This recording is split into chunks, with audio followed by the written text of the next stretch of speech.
नमस्कार दोस्तों भारत एक ऐसा देश है जहां अध्यात्म में आस्था रखने वाले लोग बसते हैं।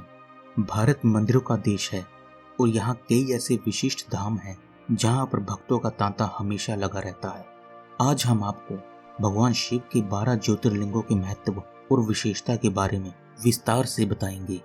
ऐसी मान्यता है कि जो भी व्यक्ति अपने पूरे जीवन में एक बार शिव के 12 ज्योतिर्लिंग के दर्शन कर लेता है तो वो सभी दोषों से मुक्त होकर मृत्यु के पश्चात मोक्ष को प्राप्त कर लेता है और सौभाग्यशाली लोग ही अपने जीवन में शिव के इन 12 ज्योतिर्लिंगों के दर्शन कर पाते हैं। आज की वीडियो में हम आपको बताएंगे कि इन 12 ज्योतिर्लिंगों के नाम क्या हैं और ये कहाँ स्थित हैं और उनसे जुड़ी कुछ रोचक बातें। तो दोस्तों, सबसे पहले जिस ज्योतिर्लिंग का नाम आता है वो है गुजरात में स्थित सोमनाथ ज्योतिर्लिंग। ये गुजरात के सौराष्ट्र नामक क्षेत्र में स्थित है और ये पृथ्वी का पहला ज्योतिर्लिंग माना जाता है। ये माना जाता है कि देवताओं ने यहाँ पर पवित्र कुंड बनाया था जिसे सोमनाथ कुंड माना जाता है और इस कुंड में स्नान करने से व्यक्ति के किसी भी जीव के सारे पाप नष्ट हो जाते हैं। सोमनाथ ज्योतिर्लिंग का उल्लेख ऋग्वेद, शिव पुराण, स्कंद पुराण, श्रीमद् भगवद गीता में भी मिलता है। इससे हम ये अनुमान लगा सकते हैं कि ये मंदिर कितना पुराना हो सकता है। ऐसा माना जाता है कि सबसे पहले इस मंदिर को भगवान चंद्रदेव ने बनाया था। पुराणों के अनुसार इस मंदिर के सुनहरे भाग का निर्माण चंद्रदेव ने, चांदी का भाग सूर्यदेव ने, चंदन के भाग को भगवान श्री कृष्ण ने बनवाया और पत्थर की संरचना को भीमदेव नामक राजा ने बनवाया था। इस मंदिर पर महमूद गजनवी ने तकरीबन 16 बार आक्रमण किया और 16 बार इसे तोड़ दिया था, लेकिन इसे 16 बार वापस खड़ा कर दिया गया। दोस्तों, दूसरा ज्योतिर्लिंग जो आंध्र प्रदेश के कृष्णा नदी के तट पर स्थित है, जिसे मल्लिकार्जुन ज्योतिर्लिंग कहा जाता है, श्री शैल नामक पर्वत पर स्थित है। कई राजाओं ने इस ज्योतिर्लिंग का रखरखाव करने में अपना महत्वपूर्ण योगदान दिया था, लेकिन इतिहास में सबसे पहले जो नाम मिलता है वो है सतवाहन साम्राज्य का। छत्रपति शिवाजी महाराज ने भी इस ज्योतिर्लिंग के रखरखाव में अपना योगदान दिया था और इसकी खास बात यह भी है कि इसी के पास एक शक्तिपीठ भी है जो भारत के कुल 51 शक्तिपीठों में से एक है। दोस्तों, अगला ज्योतिर्लिंग जो मध्य प्रदेश के उज्जैन में स्थित है, जो महाकालेश्वर के नाम से जाना जाता है। ये 12 ज्योतिर्लिंगों में एकमात्र ऐसा ज्योतिर्लिंग है जो दक्षिण मुखी है।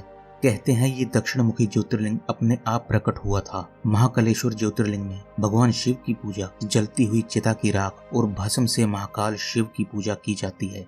ओंकारेश्वर ज्योतिर्लिंग जो इस कड़ी में अगला ज्योतिर्लिंग है, ये मध्य प्रदेश के खंडवा जिले में शिवपुरी द्वीप पर स्थित है। इसे मंदाता पर्वत के नाम से भी जाना जाता है और इस ज्योतिर्लिंग के पास नर्मदा नदी बहती है। ये इंदौर शहर से लगभग 75 किलोमीटर दूर है।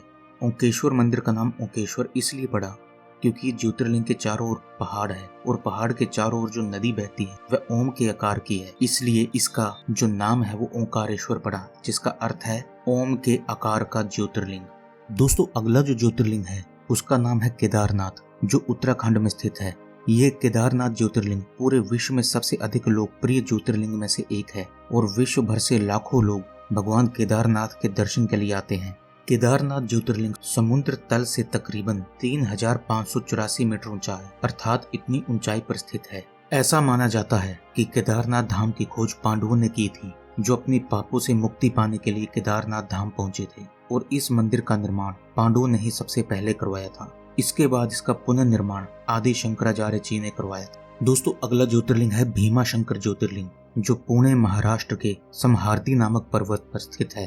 दोस्तों, भीमा शंकर ज्योतिर्लिंग के बारे में एक कथा बहुत प्रचलित है जो रामायण काल से जुड़ी हुई है कि जब भगवान राम ने कुंभकर्ण का वध कर दिया था तब कुंभकर्ण की करकटी नामक पत्नी के पुत्र भीम को करकटी ने देवताओं से दूर रखने का निश्चय किया, लेकिन जब उसको पता चला कि देवताओं ने उसके पिता का वध किया है तो उसने बदला लेने के लिए ब्रह्मा जी से तपस्या करी और महान बलशाली होने का वरदान मांगा और इस कारण उसने कामरूपेक्ष नामक राजा को बंदी बनाया। क्योंकि वह शिव जी का भक्त था, उसने राजा से अपनी पूजा करने के लिए कहा, लेकिन उसने मना कर दिया। तब भीम ने कामरूपेक्ष को मारने की कोशिश की। तब भगवान शिव ने वहां प्रकट होकर कुंभकर्ण के पुत्र का वध किया। तभी देवताओं ने भगवान शिव से प्रार्थना की कि वह इसी ज्योतिर्लिंग के रूप में यहाँ पर निवास करें। तभी से इस ज्योतिर्लिंग का नाम भीमा शंकर ज्योतिर्लिंग पड़ गया।